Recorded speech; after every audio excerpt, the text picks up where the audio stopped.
عليكم ورحمة الله وبركاته. إلى أرواح المؤمنين والمؤمنات الفاتحة. بسم الله الرحمن الرحيم.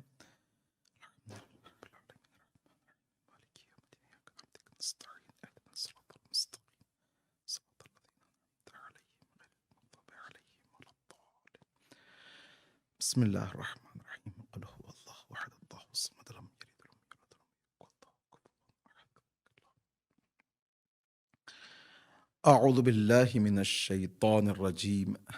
بسم الله الرحمن الرحيم.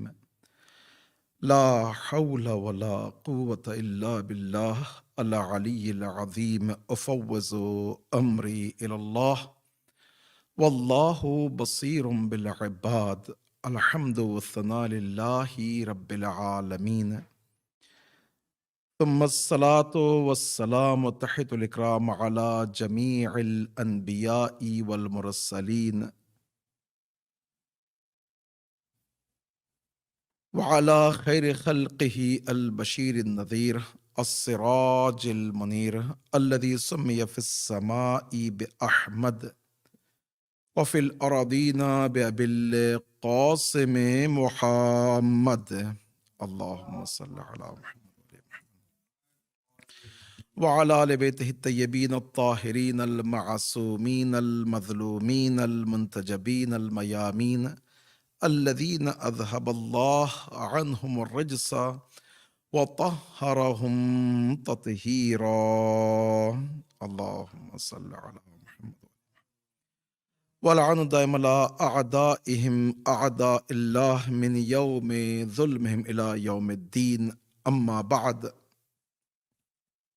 فقد قال الله سبحانه تبارك وتعالى في كتابه الكريم وهو أصدق الحديث وقول الحق. بسم الله الرحمن الرحيم. لقد كان لكم في رسول الله أسوة حسنة لمن كان يرجو الله واليوم الآخر وذكر الله كثيرا. صدق الله وصدق رسوله وصدق ولي الكريم. صلوات اللهم صل على محمد. الحمدللہ بسلسلے ایام شہادت شہزادی دو جہاں حضرت زہرا سلام اللہ علیہا دختر گرامی رسول اللہ، یہ مجالس منعقد ہوئی ہیں انشاءاللہ آج کل اور پرسوں. یہ 3 مجالس بعنوان پرسہ پیش کیے جائیں گے، اس امید سے کہ انشاءاللہ ہمارے دامنوں کو ولائے اہل بیت سے، حضرت شفاعت حضرت زہرا سلام علیہ سے مالا مال فرمائے، ہر بلا سے بالاخص بلائے کفر و شرک و الحاد و نفاق و کینہ و عدوت سے محفوظ رکھے، امن و امان پوری دنیا میں قائم ہو، اور جہاں جہاں مؤمنین پریشان حال ہیں ان کی پریشانی دور ہو، اور امام کے ظہور میں تعجیل ہو، اور ہم سب ان کے خاص اعوان و انصار میں محشور ہو سکیں ببرکت صلوات بر محمد و آل محمد. اللہم صلی علی محمد و آل محمد. آپ لوگوں کی خدمت میں تسلیت عرض کرتا ہوں ان ایام کی مناسبت پر، اور بالاخص تمام مؤمنین اور مخصوصاً ہمارے آقا ہمارے مولا صاحب زمان کی خدمت میں تعزیت عرض ہے. انشاءاللہ ان قلیل طاعت کو قبول فرمائے. موضوع ان 3 مجالس کا نمونہ اسوہ اور اہل بیت کی بالاخص بی بی کی زندگی ہمارے لیے کس طرح سے نمونہ ہو سکتی ہے، اور ہم کس طرح ہماری اپنی زندگی کو بی بی کی زندگی کے ساتھ ملا سکیں. جس آیت کی تلاوت کا شرف میں نے حاصل کیا ہے سورہ احزاب کی 21ویں آیت ہے. ارشاد رب العزت لقد کان لکم فی رسول اللہ اسوۃ حسنہ. بے شک حضور کی زندگی میں ہمارے لیے ایک نمونہ اور اسوہ بنایا گیا ہے، اور یہ نمونہ اور اسوہ اس کے کچھ شرائط بھی بتائے گئے ہیں جو کہ انشاءاللہ آج کی مجلس میں مقدمتاً عرض کروں گا، اور کل اور پرسوں کی مجلس میں اصل مطلب کی طرف لے جاؤں گا، تاکہ ہمارے ذہنوں میں اس نمونے کی جو حقیقی آثار ہوں گے نمودار ہو سکے انشاءاللہ۔ دوسری جو حدیث ہمارے 12ویں امام کی ہے، کل اس کے بارے میں کچھ تشریح کروں گا، جس میں 12ویں امام بھی فرماتے ہیں کہ میرے لیے بی بی کس طرح سے نمونہ ہے۔ اس کو اپنے ذہنوں میں رکھیں تاکہ کل اس سے رب دے سکوں۔ آج کی اس مجلس میں عرض کروں گا کہ جب بھی قرآن مجید اسوہ اور نمونہ کے عنوان سے کوئی مطلب کو پیش کرتا ہے تو یہ اسوہ نمونہ دو طرف کا رابطہ ہوتا ہے، جس میں جو شخص رول ماڈل بن رہا ہے اور جو شخص اس کی اتباع کر رہا ہے، دونوں کے لیے کچھ شرائط اور خصوصیات بتائے گئے ہیں۔ ہمارے پاس جو الفاظ استعمال کیے گئے ہیں، نمونہ ہے، الگو ہے، اسوہ ہے، گائیڈ ہے، رہبر ہے، رہنما ہے، نور ہے، ہدایت ہے، پیر ہے، استاد ہے، مرشد ہے، مینٹور ہے، مختلف الفاظ میں اس کی تشریح بتائی گئی ہے، لیکن اگر آپ دیکھیں تو ہر لفظ کا ہو سکتا ہے ایک مختلف قسم کا، ایک مختلف زاویے سے آپ کو اس کا اندازہ پتہ چلے، لیکن جہاں جہاں قرآن مجید میں اسوہ اور نمونہ کا لفظ استعمال کیا ہے وہ ایک کمپلیٹ رول ماڈل، گائیڈ، نور، ہدایت، ہادی، مرشد، استاد، جو کہ ہر زاویے میں انسان اپنے آپ کو ان کے عمل سے ڈھالتا ہے، افکار سے ڈھالتا ہے۔ جب انسان اپنے فکر کو، اپنے ذکر کو، اپنے افعال کو، اپنے کردار کو اور اپنے صفات کو اور اپنی عملی زندگی کو ان جیسی بنانے کی کوشش کرے یا ان جیسا بن جائے تو یہ اسے کہتے ہیں اسوہ۔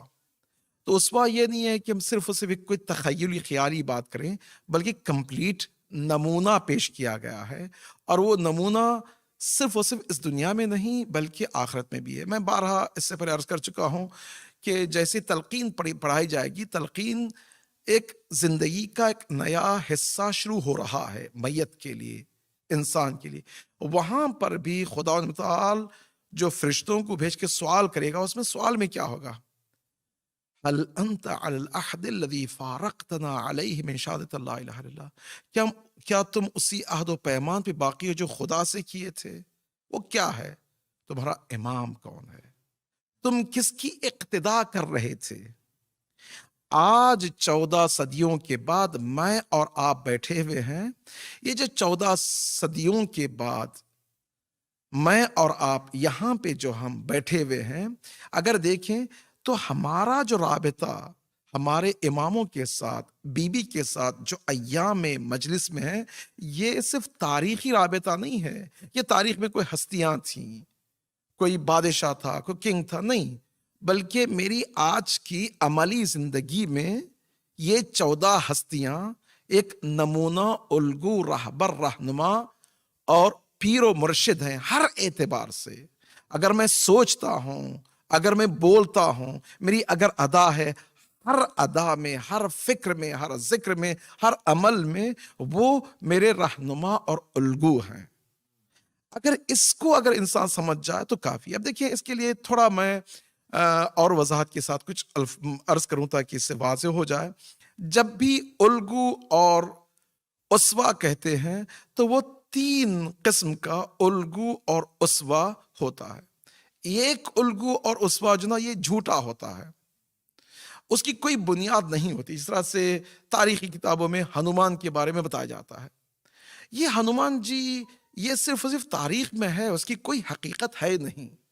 آپ جو پہاڑ کو اٹھا کے پھینک دیے، کیا کر دیے، یہ یہ جو ہے نا صرف تاریخی کتابوں میں بتایا جاتا ہے، اس کی کوئی حقیقت نہیں ہے۔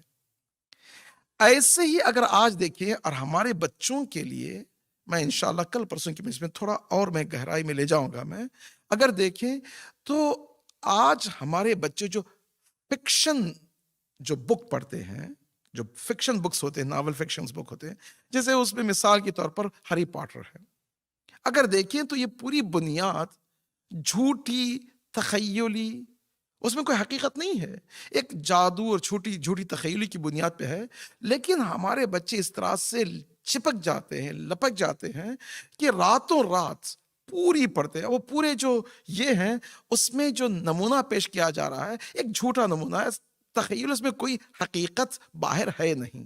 ٹھیک ہے. مولا کائنات یہاں پر یہ جھوٹے نمونے کے سلسلے میں فرماتے ہیں کہ 2 قسم کے لوگ میری کمر کو توڑے ہیں. غور سے تھوڑا سنیں، دیکھیں یہ جھوٹا نمونہ کیسے ہم اپنی زندگی سے نکال دیں. ایک وہ ہے جو غالی کہتے ہیں ہم، یا اس کو نصیری کہتے ہیں. یہ جھوٹا نمونہ، یعنی مولا کائنات کو یا ائمہ اطہار کو خدا سے یا ایک قدم آگے بڑھا کر تخیلات میں، ٹھیک ہے، جب یہ پیش کر دیتے ہیں تو پھر مولا کائنات اگر وہ خدا ہوتے تو پھر ہمارے لیے نمونہ تھوڑی ہوتے، تو ان کی طرف سے کوئی دوسرا تھا ہمارے لیے، اس میں کوئی شک و شبہ نہیں ہے.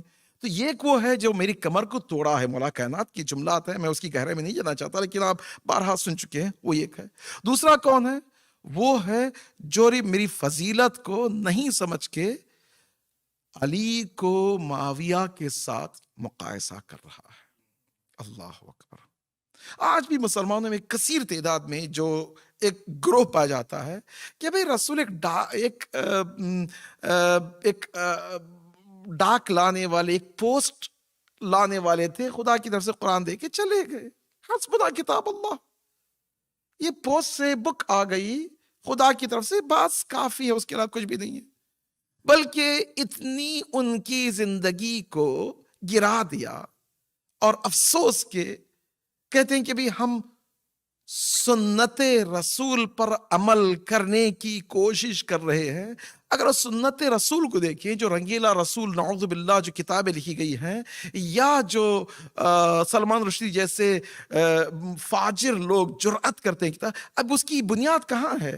یہی گڑھی ہوئی حدیثیں ہیں نا، فیبریکیٹڈ حدیثیں ہیں، جس میں رسول اللہ اپنی بیوی کو گردن میں یا اپنے مطلب کندھے میں اپنے پشت پہ بٹھا کر ڈانس کر رہے ہیں، ہنس رہے ہیں. اب دیکھیے ایک عام شخص، میں اور آپ یہ کام نہیں کریں گے. تو اب یہ لوگ مطلب اتنا گرا دیتے ہیں کہ پھر جو نا وہ مطلب عام انسان سے بھی ایک گیا گزرا اگر وہ بنا دیں تو پھر وہ اسوا نہیں رہے.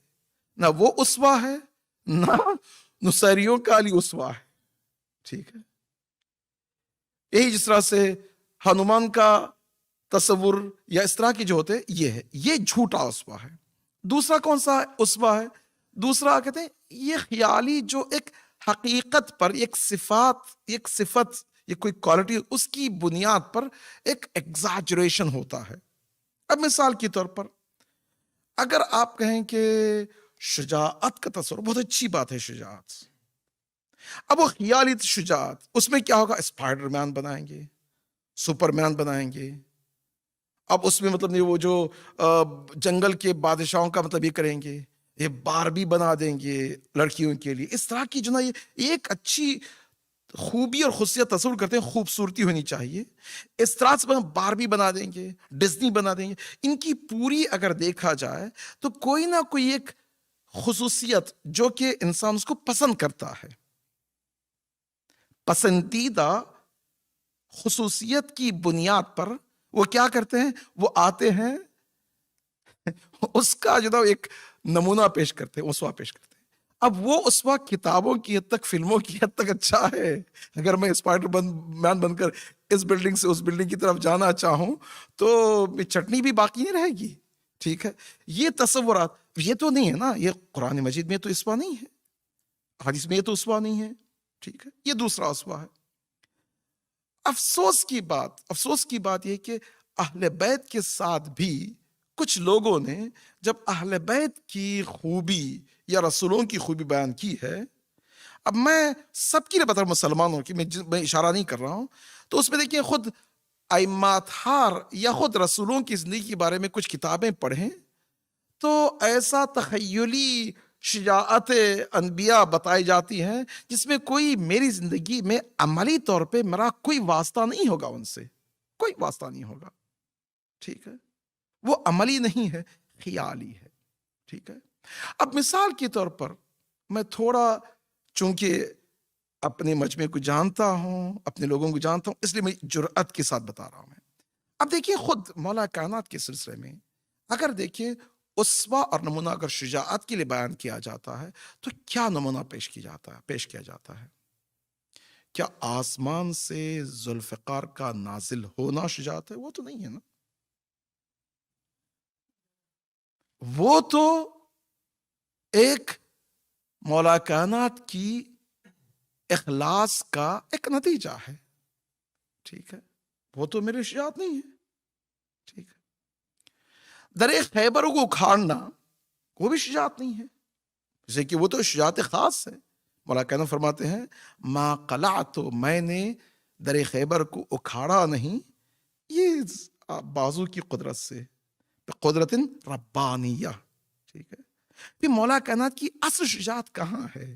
اشجع الناس من غلب ہوا، جس وقت مرحب کے سینے پہ سوار ہے میرا مولا، اس وقت مرحب کے دہان سے جو لاب دہان نکل کر مولا کائنات کے چہرے پہ پھینکا جاتا ہے، یہ قبیحانہ وقیحانہ جرأت کی جاتی ہے، تبھی مولا کائنات کی شجاعت یہ ہے کھڑا ہو جائے، اس کو مہلت دے۔ شجاعت در خیبر کو، یہ میرے لیے نمونہ کون سا ہے؟ کیا میں بھی اپنے غصے پر قابو آ جاؤں؟ اگر مولا کائنات اس وقت اس ملعون کا گلا کاٹ دیتے، اسی وقت کوئی دنیا کی طاقت مولا کائنات کو برا بھلا نہ کہتی، صحیح ہے نا؟ قرآن مجید میں جس کو مرضی خدا کا مالک بنایا گیا ہو اس کے لیے کوئی شک و شبہ نہیں، لیکن نمونہ کیا ہے؟ یہ مولا کائنات کھڑے ہو کر، بعض لوگ کہتے ہیں کہ نہیں اپنے غصے کو نہیں، اپنے غصے کو تھما نہیں رہے تھے، مولا کائنات کا غصہ اللہ کی طرف سے ہے۔ یہ جو کھڑے ہو کر نمونہ بتانا کہ میں یہ نمونہ ہوں، اللہ اکبر، یہ ہے اصل نمونہ۔ دوسرا نمونہ کیا ہے مولا کائنات کا؟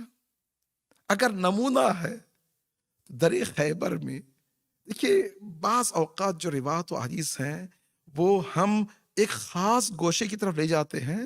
اگر فضائل کا میرا ٹاپک ہو تو میں فضائل بیان کروں گا، در خیبر کو کھاڑنا فضائل ہیں، وہ ایک الگ بات ہے، یہ ٹاپک فضائل کا نہیں ہے۔ ایسے کہ منکر فضائل نہیں ہوں میں، الحمدللہ جب فضائل کی بات آتی ہے تو قرآن مجید میں جو مولا کائنات کے فضائل بتائے گئے ہیں اس میں بڑے بڑے علماء بہت ماشاءاللہ الحمدللہ کوشش کیے ہیں، لیکن تمام فضیلتیں جو کچھ بتائی گئی ہیں یہ قطرہ ہے مولا کائنات کی فضیلتوں کا، فضیلتوں کے مولا کائنات کی فضیلتوں کو پہنچ ہی نہیں سکتا انسان، بھئی وہ تو تصور ہی ہو ہی نہیں سکتا، وہ ایک الگ بات ہے۔ اب یہاں پر میں فضیلت کا میرا ٹاپک نہیں ہے، اسوہ اور نمونے کا ٹاپک ہے، اس لیے بتا رہا ہوں۔ دوسرا نمونہ کیا ہے؟ مولا کائنات کا نمونہ کیا ہے؟ نمونہ یہ ہے کہ در خیبر کے بعد، اکھاڑنے کے بعد جب یہودی زانو ٹیک دیتے ہیں ان کو معاف کر دینا ہے، نہ تنہا معاف کر دینا ہے بلکہ سوہان سعصا کا باپ، سعصا بن سوہن، دونوں باپ بیٹا یہودی تھے، باپ مولا کائنات کے پشت پہ آ کر خنجر مارنے کی کوشش کرتا ہے، بیٹا مولا کائنات کی شجاعت کا عالم دیکھ کر مسلمان بن جاتا ہے، دونوں کو مولا کائنات گلے میں لگاتے ہیں، لیکن باپ گلے سے لگنے سے دور ہو جاتا ہے اور باپ الگ ہے، اور بیٹا مولا کائنات کے ساتھ آ جاتا ہے۔ اب نمونہ کیا ہے؟ اللہ اکبر، آج کل ایام میں شہادت حضرت زہرا ہے نا، دل تڑپ جاتا ہے، کچھ روایت حدیث جب انسان پڑھتا ہے، اللہ اکبر، مولا کائنات عرصوں بعد در خیبر ہو کے کئی سال گزر گئے، بیٹا باپ سے الگ ہو گیا، باپ سوہان، بیٹا سعصا، اور بیٹے کو خیال بھی نہیں رہا ہے باپ یہودی ہے، کافر ہے، ظالم ہے، میرا اسے کیا تعلق ہے، کیا رشتہ ہے کوئی، لیکن باپ کی محبت جو نا کبھی کبھار گل کر جاتی ہے. باپ چاہے جو کچھ ہو بیٹے کو دیکھنے کے لیے تڑپتا ہے اور نکل جاتا ہے. باپ سے رہا نہیں گیا. بیٹا مولا کائنات کی شجاعت کو دیکھ کر مسلمان ہوا، مولا کائنات کے ساتھ رہا. باپ مولا کائنات کی شجاعت کو دیکھ کر جادو سمجھ رہا تھا، اور یہ سمجھ رہا تھا کہ جادوگر ہے، اس کا کوئی تعلق انسانیت سے نہیں ہے. چنانچہ میں اپنے دین پہ باقی ہوں. بیٹے کی محبت تڑپاتی ہے. باپ مدینہ آتا ہے تاکہ بیٹے کو دیکھو. جیسے مدینہ آتا ہے تو رحلت رسول ہو چکی ہے. مولا کائنات کی گردن پہ رسی ڈالے ہوئے کشاں کشاں لے جا رہے. اللہ اکبر. اب یہ سوہان باپ اس حالت کو دیکھ کر منقلب ہو جاتا ہے، عرض کرتا کہ احاذا حیدر، کہ وہی علی حیدر در خیبر کو کھانے والا. دیکھیں کبھی کبھار انسان تصور جو کرتا ہے کچھ اور ہے، یہ مولا کائنات کا نمونہ ہے. کیوں؟ رسول اللہ کہتے علی صبر کرو. اللہ اکبر. ابھی مصائب میں کچھ جملات عرض کروں گا. صبر کرو علی، صبر کریں گے علی. ٹھیک. چنانچہ اگر اب بی بی کے بارے میں اگر دیکھیں تو ہمارے لیے نمونہ بی بی یہ نہیں ہے کہ وہ امام کی ماں تھی. کون امام کی ماں بن سکتی ہے آج کل؟ 12 امام تھے ختم ہو گئے. کیوں؟ نمونہ نہیں. وہ فضیلت زہرا ہے، نمونہ نہیں. رسول کی بیٹی تھی، وہ فضیلت زہرا ہے، نمونہ نہیں. 11 اماموں کی ماں ہے، رسول کی بیٹی ہے، زوجہ علی ہے، یہ فضیلت ہے. کیا زہرا سلام اللہ علیہا نمونہ اس لیے ہے کہ وہ آیت تطہیر نہیں؟ وہ آیت تطہیر تو ان پہ نازل فضیلت ہے، وہ ڈیزرونگ تھی ان کی. اگر آیت تطہیر کی تفسیر ہے، وہ آئے قرآن مجید میں 100 سے زیادہ آیتوں کی وہ تفسیر ہیں، وہی تفسیر ہے نا. کوثر کی وہی تفسیر ہے، کوئی دوسری تفسیر ہے ہی نہیں ہے. اگر ہے تو وہ نمونہ نہیں ہے. نمونہ کیا ہے؟ رسول کی بیٹی ہوتے ہوئے پورے عالم کائنات کے رسول، جو کہ عام طور پہ جو رورل بادشاہ کہتے ہیں، بادشاہ کی بیٹی ہوتے ہوئے، مولا کائنات کی زوجہ ہوتے ہوئے، چکیاں پیس کر ماں کا حق ادا کرنا، زوجہ کا حق ادا کرنا، عملی طور پہ کس طرح سے آپ نے اپنی زندگی کو نمونہ پیش کیا، وہ ہمارے لیے نمونہ ہے. ٹھیک ہے. اس میں عام طور پر کم گفتگو ہوتی ہے، اس لیے میں کوشش کر رہا ہوں کہ مطلب اس میں تھوڑا یہ کروں. میں تھوڑا یہ بھی اشارہ کر دوں، چونکہ گفتگو بات آ ہی گئی ہے تو آپ نے کافی دیکھا ہوگا. خود کربلا میں دیکھیے، کربلا میں مولا حسین نمونہ اس لیے نہیں تھے کہ ایک پتھر کو اٹھاتے ہیں مقام وہب پر، وہب کلبی اور ان کی جو زوجہ ہانیہ ہے، جو ماں ہے، ان کے لیے معجزہ بتانے کے لیے وہ نمونہ نہیں ہے، وہ اعجاز ہے، وہ فضیلت رسول حسین ہے. نمونہ کیا ہے؟ روز عاشوراء، شب عاشوراء 70 سے زیادہ کنویں کھودے. اللہ اکبر. اگر عام طور پہ تصور کریں کہ اگر آپ دریا کے یا کوئی ندی کے کنارے ہوں تو پانی جلدی آ جاتا ہے. ایک چھوٹا سا کھڈا کھود دیں گے تو پانی آئے گا. مولا کہنا قنات کھود رہے ہیں، پانی نہیں آ رہا. اگر مولا حسین چاہتے اعجاز بتا دیتے روز عاشوراء، پتھروں کو اشارہ کرتے پانی کی دریا بہا سکتے تھے. لیکن علی اصغر کو لے کر جا رہے ہیں. سوال آب کرنا یہ میرے لیے اور آپ کے لیے نمونہ ہے. دیکھیں دین کو بچانے کے لیے حسین کیا کر رہا ہے.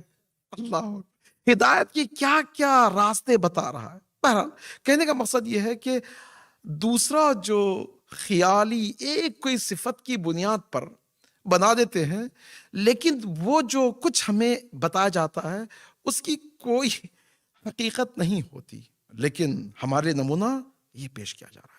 تیسرا کیا ہے؟ تیسرا جو نمونہ ہے، جو حقیقی نمونہ ہے، نہ جھوٹ کی بنیاد پر ہے، نہ ایگزیجریشن کو ایک صفات کو لے کے بڑھائیں بتا دیں، بلکہ کس بنیاد؟ حقیقت کی بنیاد پہ۔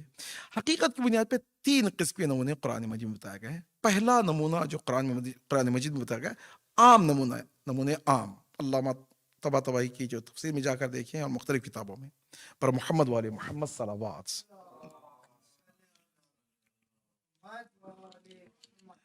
ایک اسوہ اور نمونے عام، کونوا مع الصادقین، اچھوں کے ساتھ ہو جاؤ۔ یہ جو ہے نمونہ عام نمونہ ہے، کوئی خاص نہیں، بلکہ بنیاد جو یہاں پہ ہے صفات کی ہے، اچھے صفات، سچا بنو، وفادار بنو، وغیرہ وغیرہ۔ قرآن مجید میں یہ نمونے کی طرف پیش کیا، اشارہ کیا گیا، یہ ایک نمونہ ہے۔ دوسرا نمونہ کیا ہے؟ دوسرا نمونہ قرآن مجید میں جو بتایا جاتا ہے وہ خاص نمونہ ہے، جو کہ صرف صفات نہیں، بلکہ صفات کے ساتھ ساتھ جو ان صفات کو عمل کیے ہیں ان کی طرف بھی نشاندہی کی جا رہی ہے، جیسے حضرت آسیہ، جیسے حضرت لقمان۔ جب حضرت لقمان کو خدا تعالیٰ قرآن مجید میں پیش کرتا ہے، حضرت لقمان، سورہ لقمان، یہاں پر ایک خاص نمونہ پیش کر رہا ہے، لیکن یہ کامل نمونہ نہیں ہے۔ یہ حضرت آسیہ کامل نمونہ نہیں ہے، یہ خاص نمونہ ہے، ٹھیک ہے۔ اصحاب رسول خاص نمونہ ہے، لیکن کامل نمونہ نہیں ہے۔ تیسرا کیا ہے؟ تیسرا وہ کامل اور اخص نمونہ ہے۔ وہ کون ہے؟ انبیاء اور 14 معصومین۔ یہ جو نا وہ کامل اور خاص نمونہ، مخصوصاً اہل بیت کے بارے میں جو ہماری گفتگو ہو رہی ہے وہ خاص اور کامل نمونہ ہے۔ اب دیکھیں، کامل اور خاص نمونے کے لیے میں ایک حضرت ابراہیم کی مثال پیش کرتا ہوں، اور اس کے ساتھ ساتھ میں انشاءاللہ مطلب کو آگے بڑھاؤں گا، تاکہ آج پورا مقدمہ ختم ہو گئے، کل کی مجلس میں انشاءاللہ ہم اصل گفتگو کی طرف جائیں انشاءاللہ۔ حضرت ابراہیم کے لیے قرآن مجید میں جو بتایا جاتا ہے وہ کیا ہے؟ لَقَدْ كَانَتْ لَكُمْ أُسْوَةٌ حَسَنَةٌ فِي ابراہیم، اے مومنوں کے لیے اشارہ ہے، بے شک تمہارے لیے حضرت ابراہیم کی زندگی، پوری زندگی اسوہ اور نمونہ ہے، ٹھیک ہے۔ اب یہ حضرت ابراہیم کی زندگی میرے اور آپ کے لیے جو اسوہ اور نمونہ بتایا جاتا ہے، یہ کیا ہے؟ کیا آتش میں پھینک دینا اسوہ ہے؟ وہ تو عطیہ اور فضیلت حضرت ابراہیم ہے، وہ تو نہیں ہے۔ اب آئے دیکھیں قرآن مجید میں جو حضرت ابراہیم کے بارے میں جو باتیں بتائی گئی ہیں اور تفسیر باتیں بتائی گئی، اس میں دیکھیں، مثال کے طور پر 100 سال کی عمر میں بچہ ہو جانا نمونہ ہے؟ نہیں ہے۔ ان کی زوجہ 80 سال کی ہوں، جو ایک عام طور پہ ہو نہیں سکتا، وہ نمونہ ہے؟ نہیں۔ اسوہ اور نمونہ کیا ہے؟ قرآن مجید میں جو اسوہ اور نمونہ بتایا جاتا ہے یہ چیزیں، سب سے پہلی، وَإِذِ ابْتَلَىٰ إِبْرَاهِيمُ رَبَّهُ بِكَلِمَاتٍ فَأَتَمَّهُنَّ، حضرت ابراہیم کو خدا تعالی ہر امتحان کی منزل میں سخت اور ٹف امتحان دیا، چیلنجز۔ فَأَتَمَّهُنَّ، ابراہیم ہر امتحان کی منزل میں کامیاب نکلے، شکوہ نہیں کیا، گلا نہیں کیا، خدا میں تیرا رسول ہوں، یہ تیرے دشمن دیکھ کتنا مالدار ہیں، یہ لوگ، ان کے پاس کتنی اسلحے ہیں، نمرود کے پاس وہ ہے، نہیں، شکایت نہیں۔ حضرت ابراہیم کو فقر کے ساتھ امتحان، کامیاب۔ بچے نہ دینا، پوری عمر ابراہیم دعا کرے، خدایا بچے۔ ارے ایک خاص، یعنی ایک عام ولی کے پاس کوئی انسان جائے تو اس کی ولی کی دعا قبول ہو جاتی ہے، لیکن ابراہیم اپنے لیے دعا پہ دعا کر رہے ہیں، امتحان۔ حضرت ابراہیم 90 سال کے بعد بچہ ہو رہا ہے، کہاں چھوڑ کے چلے جاؤ؟ کعبے میں، مکے میں چھوڑ کے کہاں چلے جاؤ؟ سبحان اللہ، بواد غیر ذی زرع، ایسی جگہ جہاں پہ کوئی دانا اگتا ہی نہیں، وہاں پہ چھوڑ کے چلے جاؤ۔ یعنی بالکل ایسی جگہ جو صحرا ہے، نہ دانا ہے، نہ پانی ہے، نہ کچھ ہے، نہ کچھ ہے، نہ کچھ ہے، چھوڑ کے چلے جاؤ، امتحان ہے۔ ابراہیم اس امتحان پہ کامیاب ہو رہے ہیں۔ دیکھیے آج بھی اگر جائیں، جو لوگ مکے جاتے ہیں، میں بتاتا ہوں، میں ان لوگوں کو بتاتا ہوں کہ اگر آج بھی کوئی چیز اگے گا نہیں وہاں پہ، جو چیز اگے گی وہ کیا، خار، مطلب کانٹے اگتے ہیں وہاں پہ، کچھ ایسی چیز نہیں اگتی۔ تو وہاں پہ جو درخت لائے جاتے ہیں، کیا کرتے ہیں، وہاں کی جو زمین ہے نکال دیتے ہیں۔ زمین کی خصوصیت ہے کہ وہاں پہ کچھ چیز اگے گی نہیں کانٹوں کے علاوہ۔ تو دوسری جگہ سے ایک بڑا سا کنواں کھڈا کھو دیتے ہیں، دوسری جگہ سے مٹی لاتے ہیں اور وہاں پہ درخت لگا دیتے ہیں۔ اب کیا کرتے ہیں، اس کے اطراف سیل کر دیتے ہیں، اس لیے کہ اگر وہ درخت کی جڑیں مکے کی زمین تک پہنچ جائیں تو درخت سوکھ جائے گا۔ سبحان اللہ، یعنی ایسی جگہ حضرت ابراہیم چھوڑ کے اپنے بچے کو کیا، چلے جاؤ۔ سبحان اللہ، چلے جاتے۔ وَإِذِ ابتلا، ہر امتحان میں شکوہ گلا کی بجائے میں مولا کا ماننے ہوں، مجھے ہی امتحان کی منزل ہے، ہم پہ ہی امتحان ہے، ہم پہ مصیبتیں، جو انسان کہتا ہے نہیں، امتحان، سبحان اللہ۔ دوسرا، یہ تو پہلی چیز ہے، دوسرا کیا ہے، وَعِدْنَا إِبْرَاهِيمَ وَإِسْمَاعِيلَ أَن طَهَّرَ بَيْتِي، سبحان اللہ۔ ہم نے اپنے بندے ابراہیم سے عہد لیا کہ میرے گھر کو پاک کرو، طہارت کے ساتھ رکھو، خانہ کعبہ کی بنیاد ڈالو، اللہ کے گھر کی بنیاد ڈالو اور بندوں کی خدمت کرو۔ وہی ابراہیم خلیل اللہ، اولو العزم، نبی، رسول، لوگ میری سیوا کریں، میں ان کی خدمت کروں۔ ابراہیم جاؤ خدمت کرو، اللہ اکبر، بندوں کی خدمت کرو۔ حضرت ابراہیم جو بھی اس خانہ کعبہ کی زیارت کے لیے، یہ عبادت کے لیے، اللہ کی عبادت کے لیے یہاں آتا تھا تو ان کے پیروں کو دھویا کرتے تھے۔ تصور کریں، اللہ اکبر، اگر میں کسٹوڈین بنوں تو میرا وظیفہ کیا ہے، خدمت خلق۔ عام طور پہ ہوتا ہے کہ جیسے ہی میں کچھ بن گیا ہوں تو ہم نہیں، واحدنا، اللہ آپ جائے تبھی تو یہ نمونہ بنے، اس میں نمونہ ہے حضرت ابراہیم، دوسری چیزوں میں نہیں ہے۔ تیسرا کیا ہے، وَكَانَ حَنِيفًا مُسْلِمًا، قرآن مجید کی، میں پوری قرآن مجید کی آیتیں پڑھ رہا ہوں میں، وَكَانَ حَنِيفًا مُسْلِمًا، ابراہیم مخلص، خالص، اللہ کی تسلیم، اللہ کی بارگاہ میں تسلیم ہے، مسلمان واقعی ہے، اللہ اکبر۔ وَلَا تَمُوتُنَّ إِلَّا وَأَنْتُمْ مُسْلِمُونَ، ہر نبی، ہر ولی، ہر وصی، ہر امام اپنی شہادت یا موت اس دنیا میں جانے سے پہلے اپنے بعد والے نبی کے لیے اور بچوں کے لیے کیا وصیت کی ہے، لا تموتن الا وانتم مسلمون۔ یہ وہ وصیت ہے جو ہر نبی نے، ہر ولی نے، ہر وصی نے، ہر امام نے کی ہے، کہ اس دنیا سے نہ جانا جب تک کہ تم مسلمان نہ ہو۔ یعنی کیا ہے، مسلمان کی زندگی، تسلیم، اللہ اکبر۔ بات یہ نا کہ تسلیم کی جب بات آتی ہے تو ہمارے ذہنوں میں کچھ اور بات ہے۔ اگر میں ایک طبیب کے طبابت پر بھروسہ کر لوں تو اس کی باتوں پہ تسلیم ہو جاؤں گا، عقلی بات بھی ہے۔ اگر وہ کہہ دے کہ بھئی خدا نخواستہ آپ کو ایک ٹیومر ہے، اس کو آپریشن کے ذریعے نکالنا، تسلیم ہو جاؤں گا۔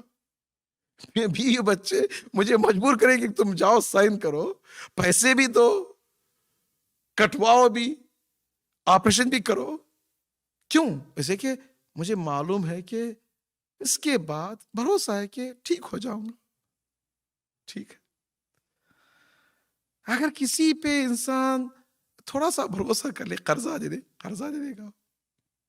اگر میں کہوں کہ بھئی مجھے $5 قرضہ دے دے، خوشی سے خدا مختار کر، من ذا الذی یقرض اللہ، جو بھی خدا کی بارگاہ میں انسان خمس دیتا ہے، زکاة دیتا ہے، خیرات دیتا ہے، خدا کو قرض دے رہا ہے، یہ کیا خدا واپس نہیں کرے گا؟ اللہ اکبر۔ ہم کتنا بھاگتے ہیں، ادھر راست نکالتے ہیں، ادھر راست نکالتے ہیں، اس طرح سے اس طرح سے، کہیں ایسا نہ ہو کہ، اور پھر 25 سوالات، کیوں؟ بھروسہ نہیں ہے۔ بابا جس طرح سے میں 12 عرض کر چکا ہوں، بڑے بڑے علماء فرماتے ہیں کہ جتنا ہم اس اسٹاک مارکیٹ پہ بھروسہ رکھتے ہیں، اگر اتنا اللہ پہ بھروسہ کر لیں، جتنا طبیب پہ بھروسہ کرتے اللہ پہ بھروسہ کر لیں، اپنے امام پہ بھروسہ ہو جائے، امام زمانہ پہ بھروسہ ہو جائے، اللہ اکبر، انسان کی زندگی کہاں سے کیسے بدل جائے گی۔ تسلیم کان حنیفاً، ابراہیم ایسے پیور خالص اللہ کے تسلیم بردار مسلمان تھے۔ یہ نمونہ ہے نا اسوا۔ چوتھا، ابراہیم اسوا اور نمونہ کاہے میں؟ ان ابراہیم لأواہ حلیم، کہ ابراہیم صابر تھے، حلیم تھے۔ حلیم صبر سے ایک اور قدم آگے ہے۔ صبر کی منزل، کیوں انسان صبر کرتا ہے؟ اگر آپ جا کر دیکھیں وہ شخص جو کہ کشاورز ہے، زراعت کر رہا ہے، فارمر ہے، کھیتی باڑی کر رہا ہے، اس کو جا کر پوچھیں کہ بھی آپ آج بیج بو رہے ہیں اور 1 سال کے بعد، کچھ درخت 10 سال کے بعد، کچھ درخت 5 سال کے بعد یا کئی مہینوں کے بعد اس کا نتیجہ نکلے گا۔ صبر کر رہا ہے، پانی ڈال رہا ہے، صبر کر رہا ہے، پانی ڈال رہا ہے، صبر کر رہا ہے، پانی ڈال رہا ہے۔ کیوں؟ اسے پتا بھی نہیں کہ 1 سال کے بعد 5 سال کا زندہ رہے گا نہیں رہے گا، لیکن اس امید کی بنیاد پہ صبر ہے۔ لأواہ حلیم۔ اگر انسان اس دنیا میں سختیاں جب آتی ہیں، نماز کے لیے، صبح نماز اٹھنے کے لیے، یا کوئی مطلب غصہ ہے بیوی پہ، بچوں پہ، میاں پہ، تو ظاہر سے اگر اس کو دیکھیں، اس کا نتیجہ دیکھیں، اگر نتیجے کو دیکھ لے انسان، اس میں صبر کر لے، اللہ اکبر، اللہ اواہ حلیم، سبحان اللہ۔ 5واں، وَإِبْرَاهِيمَ الَّذِي وَفِي، وفی کہتے بہت ہی وفادار تھے۔ میں یہاں پہ ایک جملہ بھی عرض کر دوں، اتنے حضرت ابراہیم وفادار تھے کہ نمرود کے ساتھ بھی آپ نے وفاداری نہ چھوڑی۔ وہ نمرود جس نے آگ میں ڈالنے کی کوشش کی، بلکہ ڈال بھی دیا، لیکن خدا نے بچا دیا۔ اب کہا جاتا ہے کہ نمرود نے حضرت ابراہیم سے کہا تھا کہ ابراہیم، اگر مجھے کوئی ضرورت پڑے تو کیا تم مدد کرو گے؟ تو ابراہیم کہا میں مدد کروں گا۔ جب حضرت ابراہیم کو آگ میں پھینکا گیا تو آگ کے جیسے ہی آگ میں گرے تو ان کے لیے گلستان بن گیا، لیکن آگ کے فوارے یا انگارے جو تھے وہ پھیلے، جیسے پھیلے تو کچھ انگارے فرعون تک پہنچ گئے، اور فرعون کہا ابراہیم بچا لو، تم نے وعدہ کیا تھا۔ اللہ اکبر، ان ابراہیم وفی، قرآن مجید میں وفادار۔ اگر انسان اس بات پہ دیکھ لے، دشمن پہ بھی، اگر امام سجاد ایک بار آپ دیکھ سن چکے ہیں نا کہ ہرملا اللہ اکبر آ کر دق الباب کرتا ہے کہ آقا مولا امام سجاد، پوری کائنات میں آپ کے گھر سے زیادہ کوئی امن کا گھر نہیں ہے، میرے بچوں کو لے لو۔ کیوں؟ مختار خروج کر چکے ہیں۔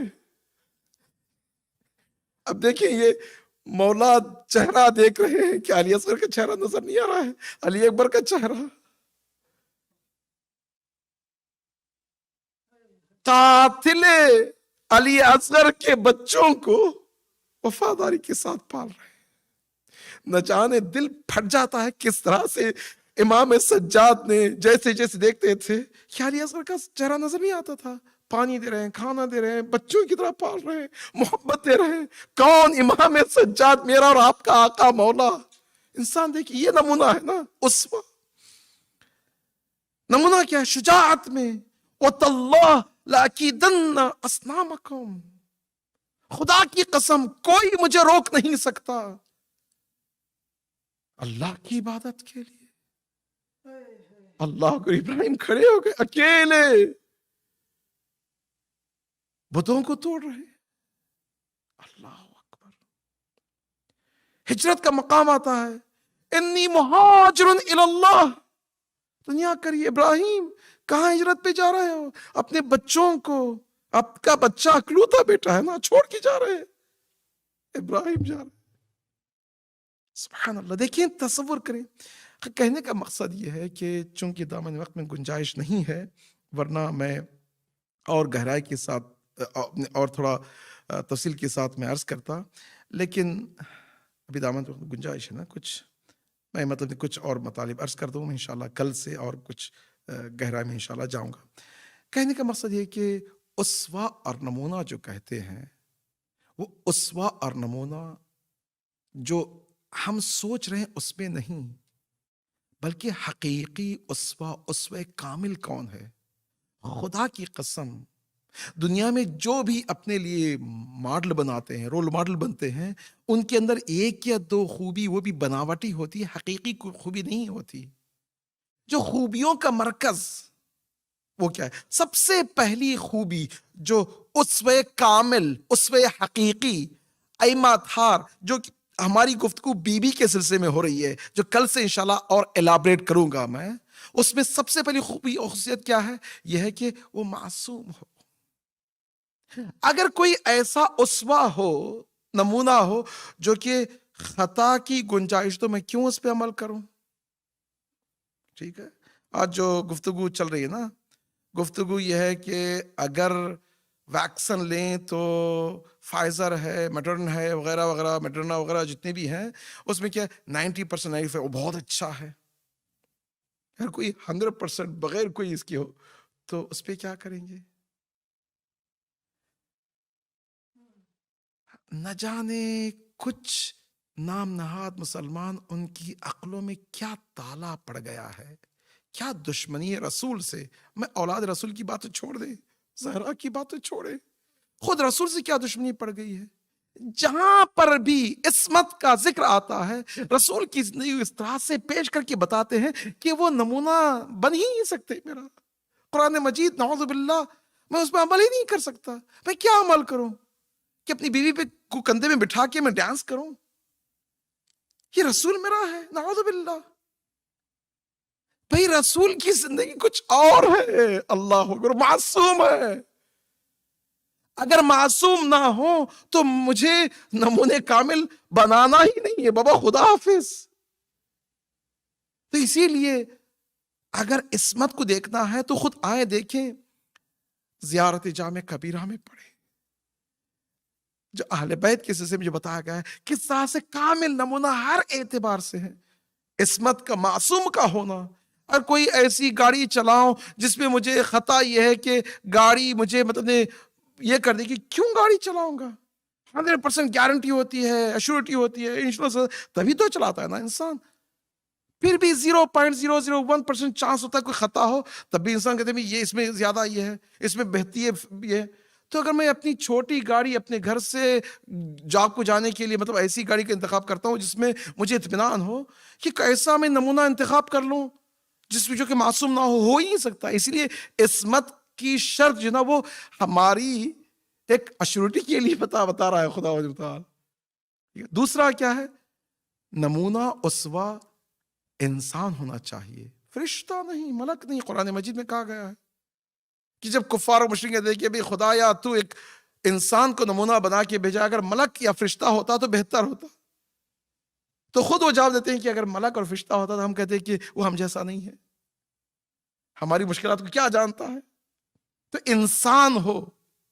قل انما انا بشر مثلکم، اس لیے کہا گیا ہے کہ ایماتھار گرچہ نوری ہیں لیکن انسان ہے، انسان. تیسری خصوصیت کیا ہے؟ ہماری طرح وہ سختیاں، مشکلات، پریشانیاں بھی اٹھائیں. چنانچہ کوئی نبی، کوئی ولی اور کوئی امام اپنے لیے اعجاز اور معجزہ کا سہارا نہیں لیا ہے. اگر بی بی چاہتی تو معجزے کے ذریعے اپنی زندگی اچھی ہو جاتی. چکیاں پیس پیس کر ہاتھوں میں آبلے آ جانا، یہ اللہ اکبر. عام طور پہ کبھی ہوتا نا کہ انسان سختیاں کس طرح سے سختیاں،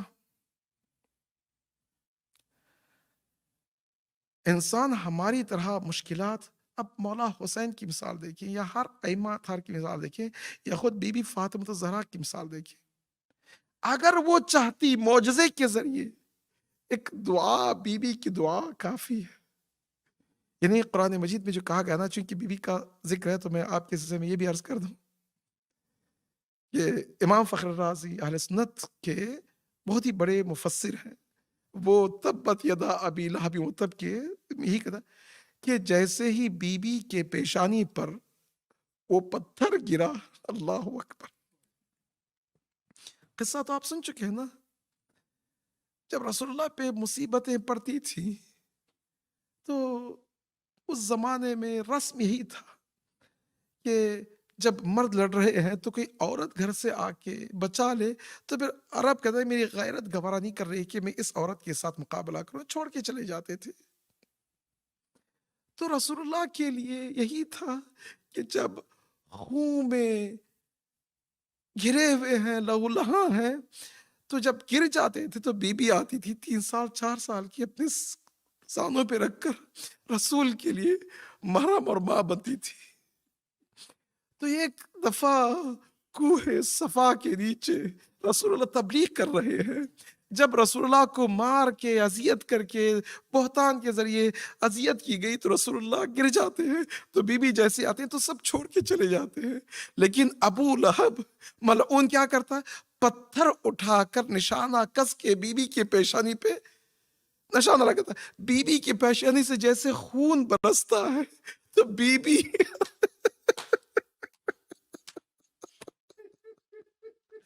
اللہ اکبر، بی بی کی آنکھوں سے جیسے آنسو نکل جاتے ہیں تو خون کے قطرات رسول اللہ کے چہرے پہ گرتے ہیں تو رسول اللہ کی زبان ابھی کھلی نہیں، تبت یدا ابی لہب وتب نازل ہوتا ہے.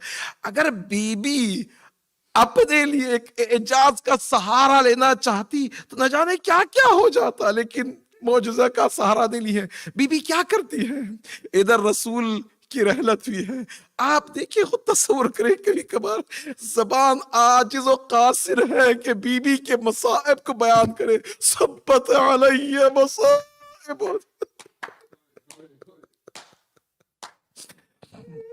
خدا کی قسم انسان دیکھے تصور کرے کہ اس میں کیا ہے. بی بی ابھی آزادار ہے، یعنی ابھی باپ کی اللہ رحلت پہ فراق پہ گریا کر رہی ہے.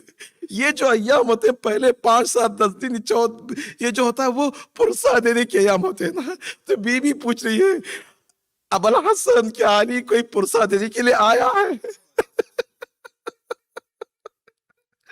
بی بی ہاں، پرسے کے لیے لوگ آئے ہیں، کائے کے ساتھ، آگ کے ساتھ.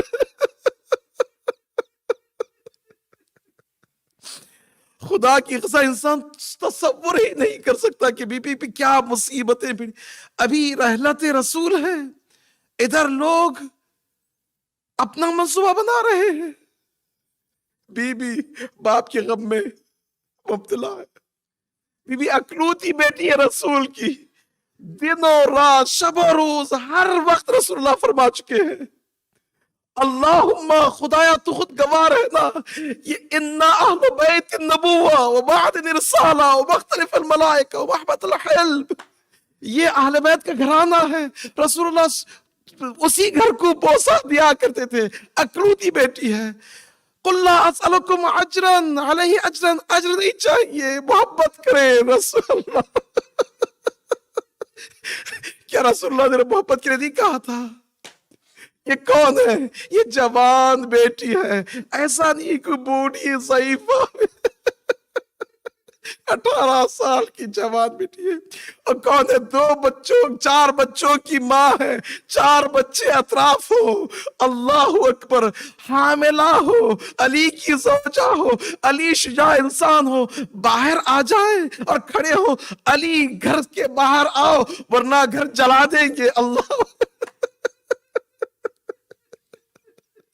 خدا کسی کو اس طرح کا منظر نہ دکھائے تو انسان تصور ہی نہیں کر سکتا کہ بی بی اپنے بچوں کے ساتھ حسن، حسین، ام کلثوم اور زینب ہے، اور حاملہ ہے کس کی؟ حضرت محسن کی۔ ادھر جیسے ہی گھر جلاتے ہیں، نانجیب جیسے گھر جلتا در جلتا ہے، جیسے ہی جلتا ہوا در گرانے کی کوشش کرتے ہیں تو بی بی گھر کے دروازے کے پیچھے کھڑی ہو جاتی ہے۔ تصور کے چنئی ماں فرماتے ہیں امنا، ہماری دادی در کے پیچھے کھڑی ہے، جلتا ہوا در ہے، بی بی کے اوپر گرتا ہے۔ اللہ اکبر! صرف اتنا ہی نہیں، انسان سوچ نہیں سکتا تماچے لگا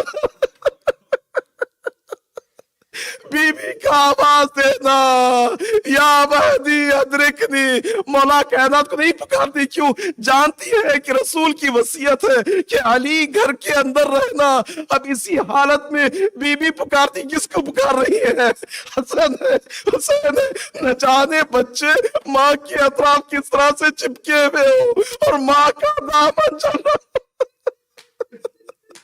فرماتی ہے حافظہ آؤ آؤ بچا لو، کس کو بچاؤ؟ محسن کو۔ لعنت اللہ علی القوم الظالمین، سيعلم الذین ظلموا أي منقلب ينقلبون۔ ماتم حسین۔